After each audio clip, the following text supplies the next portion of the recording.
Aku tak pernah percaya pada cikgu-cikgu aku.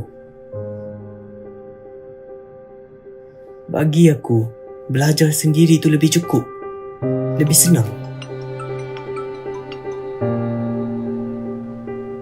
Akmal, kamu tak sedar lagi ke ni? Lagi berapa bulan lagi ni awak nak Dunia dalam telefon, dunia dalam komputer ni jauh lagi luas dari kelas aku. Masa tu, aku yakin kejayaan tu boleh dibeli, bukan dibimbing.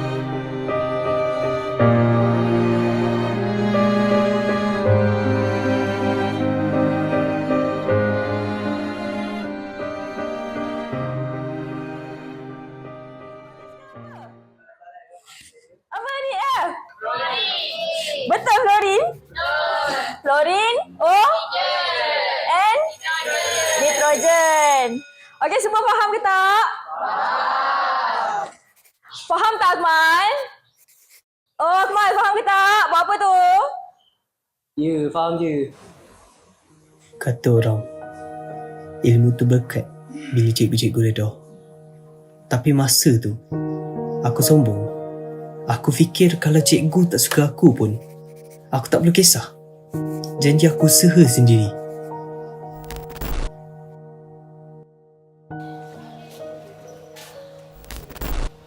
Weh Mal, asal kau tak mari kelas doi tu? Tak, aku rasa kalau aku belajar sendiri lagi senang masuk tu. Lagipun aku tak percaya sebenarnya cikgu tu boleh bawa aku straight A. Kau yakin kau boleh capai straight A tu? Bukan setakat ilmu je kita belajar dari cikgu, tapi kita kena ambil berkat daripada cikgu kita. Kita yang cari ilmu, bukan ilmu yang cari kita. Aku tolak tangan yang dihulur. Sebab aku rasa aku tak perlukan sesiapa pun.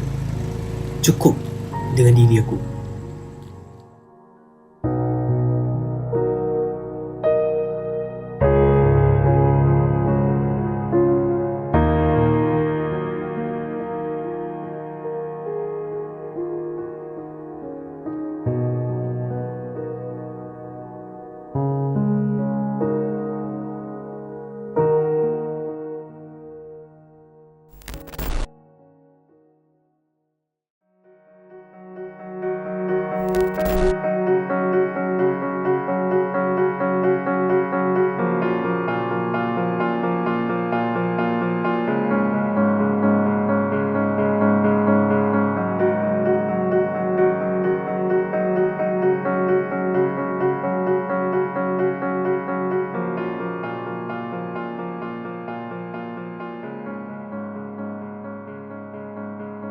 Kenapa aku ni?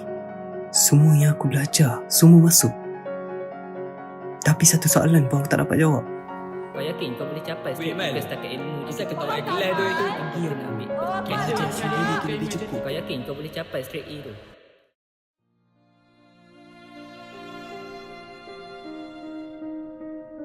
Waktu tu, tangan aku genggam helaian keputusan aku.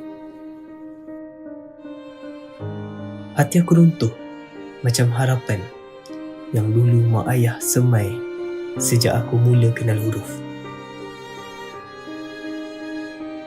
Aku tak gagal keperiksaan. Aku gagal jadi anak yang mereka harapkan. Aku gagal jaga amanah aku.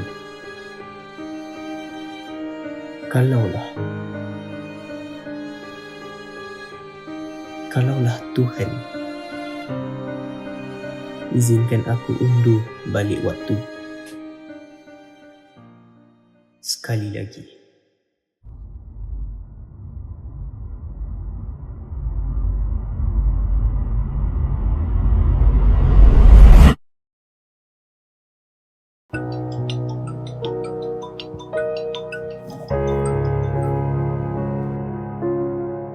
Akmal, cikgu nak buat kelas tambahan petang ni. Nanti tolong bagi tahu kawan-kawan yang lain untuk datang awal tau kelas petang ni. Baik, cikgu. Nanti saya beritahu diorang. Okey, terima kasih Akmal.